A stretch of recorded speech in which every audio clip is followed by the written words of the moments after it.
A person who has been punished is not thereby simply less inclined to behave in a given way. At best, he learns how to avoid punishment. A failure is not always a mistake. It may simply be the best one can do under the circumstances. The real mistake is to stop trying. Behavior is determined by its consequences. The strengthening of behavior which results from reinforcement is appropriately called conditioning. In operant conditioning, we strengthen an operant in the sense of making a response more probable or, in actual fact, more frequent. The major difference between rats and people is that rats learn from experience. Give me a child and I'll shape him into anything. Behavior is shaped and maintained by its consequences. Education is what survives when what has been learned has been forgotten. We are only just beginning to understand the power of love because we are just beginning to understand the weakness of force and aggression. The way positive reinforcement is carried out is more important than the amount. That's all teaching is, arranging contingencies which bring changes in behavior. The consequences of an act affect the probability of its occurring again. We shouldn't teach great books, we should teach a love of reading. Knowing the contents of a few works of literature is a trivial achievement. Being inclined to go on reading is a great achievement. It is not a question of starting. The start has been made. It's a question of what's to be done from now on. I did not direct my life. I didn't design it. I never made decisions. Things always came up and made them for me. That's what life is. What is love except another name for the use of positive reinforcement? Or vice versa. Do not intervene between a person and the consequences of their own behavior. Old age is rather like another country. You will enjoy it more if you have prepared yourself before you go. An important fact about verbal behavior is that speaker and listener may reside within the same skin.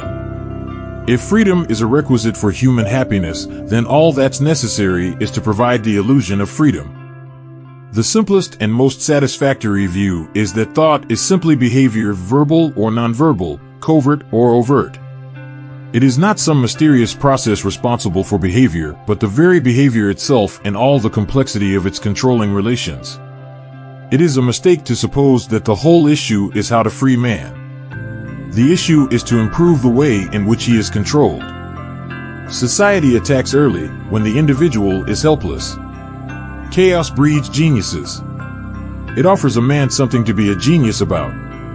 The real problem is not whether machines think, but whether men do. The problem of far greater importance remains to be solved. Rather than build a world in which we shall all live well, we must stop building one in which it will be impossible to live at all. A first principle not formally recognized by scientific methodologists: when you run into something interesting, drop everything else and study it. We shouldn't teach great books, we should teach a love of reading. Science, not religion, has taught me my most useful values, among them intellectual honesty. It is better to go without answers than to accept those that merely resolve puzzlement. Teachers must learn how to teach. They need only to be taught more effective ways of teaching. Indeed, one of the ultimate advantages of an education is simply coming to the end of it. It is a surprising fact that those who object most violently to the manipulation of behavior nevertheless make the most vigorous effort to manipulate minds. Unable to understand how or why the person we see behaves as he does, we attribute his behavior to a person we cannot see, whose behavior we cannot explain either, but about whom we are not inclined to ask questions. Some of us learn control, more or less by accident. The rest of us go all our lives not even understanding how it is possible, and blaming our failure on being born the wrong way. I've often said that my rats have taught me much more than I've taught them. A self is a repertoire of behavior appropriate to a given set of contingencies. A 4th grade reader may be a 6th grade mathematician. The grade is an administrative device which does violence to the nature of the developmental process. No theory changes what it is a theory about. Nothing is changed because we look at it, talk about it, or analyze it in a new way. Keats drank confusion to Newton for analyzing the rainbow, but the rainbow remained as beautiful as ever and became for many even more beautiful. Man has not changed because we look at him, talk about him, and analyze him scientifically. What does change is our chance of doing something about the subject of a theory. Newton's analysis of the light in a rainbow was a step in the direction of the laser. In the traditional view, a person is free. He is autonomous in the sense that his behavior is uncaused. He can therefore be held responsible for what he does and justly punished if he offends. That view, together with its associated practices, must be re-examined when a scientific analysis reveals unsuspected controlling relations between behavior and environment. To say that behaviors have different meanings is only another way of saying that they are controlled by different variables. Society attacks early, when the individual is helpless. It enslaves him almost before he has tasted freedom. The ologies will tell you how it's done. Theology calls it building a conscience or developing a spirit of selflessness. Psychology calls it the growth of the superego. Considering how long society has been at it, you'd expect a better job. But the campaigns have been badly planned and the victory has never been secured. 2,500 years ago, it might have been said that man understood himself as well as any other part of the world. Today he is the thing he understands least. At this very moment, enormous numbers of intelligent men and women of goodwill are trying to build a better world. But problems are born faster than they can be solved. I've had only one idea in my life, a true idée fixe. To put it as bluntly as possible, the idea of having my own way. Control expresses it. The control of human behavior. In my early experimental days, it was a frenzied, selfish desire to dominate. I remember the rage I used to feel when a prediction went awry. I could have shouted at the subjects of my experiments, "Behave, damn you. Behave as you ought." The majority of people don't want to plan. They want to be free of the responsibility of planning. What they ask for is merely some assurance that they will be decently provided for. The rest is a day-to-day enjoyment of life. That's the explanation for your father divines. People naturally flock to anyone they can trust for the necessities of life. They are the backbone of a community, solid, trustworthy, essential. The juvenile delinquent does not feel his disturbed personality. The intelligent man does not feel his intelligence, or the introvert his introversion. A disappointment is not generally an oversight. It might just be the best one can do, the situation being what it is. The genuine error is to quit attempting. I will be dead in a few months. But it hasn't given me the slightest anxiety or worry. I always knew I was going to die. Men build society and society builds men. We admire people to the extent that we cannot explain what they do, and the word admire then means marvel at. It has always been the task of formal education to set up behavior which would prove useful or enjoyable later in a student's life. To say that a man is sinful because he sins is to give an operational definition of sin. To say that he sins because he is sinful is to trace his behavior to a supposed inner trait. But whether or not a person engages in the kind of behavior called sinful depends upon circumstances which are not mentioned in either question. The sin assigned as an inner possession is to be found in a history of reinforcement. Better contraceptives will control population only if people will use them. A nuclear holocaust can be prevented only if the conditions under which nations make war can be changed. The environment will continue to deteriorate until pollution practices are abandoned. We need to make vast changes in human behavior. Society already possesses the psychological techniques needed to obtain universal observance of a code which would guarantee the success of a community or state. The difficulty is that these techniques are in the hands of the wrong people, or, rather, there aren't any right people. A person's genetic endowment, a product of the evolution of the species, is said to explain part of the workings of his mind and his personal history the rest. Many instructional arrangements seem contrived, but there is nothing wrong with that. It is the teacher's function to contrive conditions under which students learn. It has always been the task of formal education to set up behavior which would prove useful or enjoyable later in a student's life. The real question is not whether machines think, but whether men do. The mystery which surrounds a thinking machine already surrounds a thinking man. The alphabet was a great invention, which enabled men to store and to learn with little effort what others had learned the hard way, that is, to learn from books rather than from direct, possibly painful, contact with the real world. Problem solving typically involves the construction of discriminative stimuli, but restraint is the only one sort of control, and absence of restraint isn't freedom.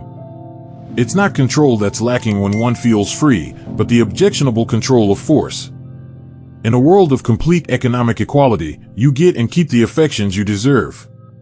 You can't buy love with gifts or favors, you can't hold love by raising an inadequate child, and you can't be secure in love by serving as a good scrub woman or a good provider. Any single historical event is too complex to be adequately known by anyone. It transcends all the intellectual capacities of men. Our practice is to wait until a sufficient number of details have been forgotten. Of course, things seem simpler then.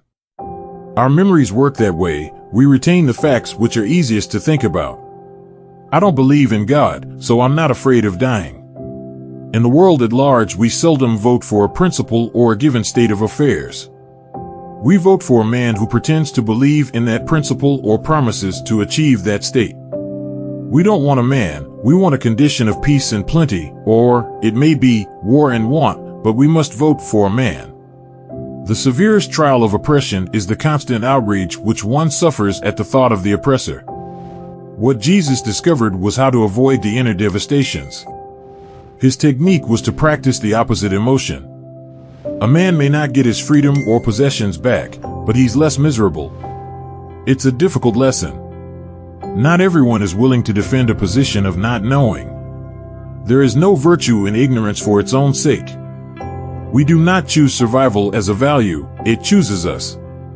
A scientist may not be sure of the answer, but he's often sure he can find one. And that's a condition which is clearly not enjoyed by philosophy. If the world is to save any part of its resources for the future, it must reduce not only consumption but the number of consumers. The mob rushes in where individuals fear to tread. Punitive measures, whether administered by police, teachers, spouses, or parents, have well-known standard effects. Escape education has its own name for that: truancy, counterattack vandalism on schools and attacks on teachers, apathy, sullen do-nothing withdrawal. The more violent the punishment, the more serious the byproducts. Going out of style isn't a natural process, but a manipulated change which destroys the beauty of last year's dress in order to make it worthless. Fame is also won at the expense of others.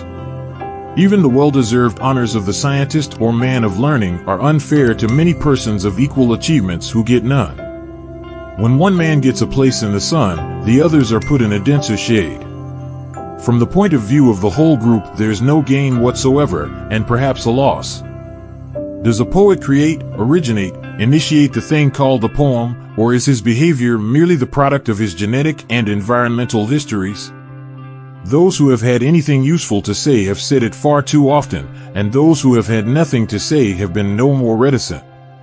We have seen that in certain respects operant reinforcement resembles the natural selection of evolutionary theory. Just as genetic characteristics which arise as mutations are selected or discarded by their consequences, so novel forms of behavior are selected or discarded through reinforcement. The only geniuses produced by the chaos of society are those who do something about it. Chaos breeds geniuses. It offers a man something to be a genius about. Except when physically restrained, a person is least free or dignified when he is under threat of punishment, and unfortunately most people often are. The simulated approval and affection with which parents and teachers are often urged to solve behavior problems are counterfeit. So are flattery, backslapping, and many other ways of winning friends. I may say that the only differences I expect to see revealed between the behavior of the rat and man lie in the field of verbal behavior. A child who has been severely punished for sex play is not necessarily less inclined to continue, and a man who has been imprisoned for violent assault is not necessarily less inclined toward violence. To require a citizen to sign a loyalty oath is to destroy some of the loyalty he could otherwise claim, since any subsequent loyal behavior may then be attributed to the oath. Each of us has interests which conflict the interests of everybody else we call society. It's a powerful opponent and it always wins. Oh, here and there an individual prevails for a while and gets what he wants. Sometimes he storms the culture of a society and changes it to his own advantage. But society wins in the long run, for it has the advantage of numbers and of age. The evolution of cultures appears to follow the pattern of the evolution of species. The many different forms of culture which arise correspond to the mutations of genetic theory. Some forms prove to be effective under prevailing circumstances and others not, and the perpetuation of the culture is determined accordingly. Death does not trouble me. I have no fear of supernatural punishments, of course, nor could I enjoy an eternal life in which there would be nothing left for me to do, the task of living having been accomplished. The speaker does not feel the grammatical rules he is said to apply in composing sentences, and men spoke grammatically for thousands of years before anyone knew there were rules. The human species took a crucial step forward when its vocal musculature came under operant control in the production of speech sounds. Indeed, it is possible that all the distinctive achievements of the species can be traced to that one genetic change. Overcrowding can be corrected only by inducing people not to crowd, and the environment will continue to deteriorate until polluting practices are abandoned. Many social practices essential to the welfare of the species involve the control of one person by another, and no one can suppress them who has any concern for human achievement. Something doing every minute may be a gesture of despair or the height of a battle against boredom. A culture must be reasonably stable, but it must also change, and it will presumably be strongest if it can avoid excessive respect for tradition and fear of novelty on the one hand and excessively rapid change on the other. The extent to which human aggression exemplifies innate tendencies is not clear. Must we wait for selection to solve the problems of overpopulation, exhaustion of resources, pollution of the environment, and a nuclear holocaust, or can we take explicit steps to make our future more secure?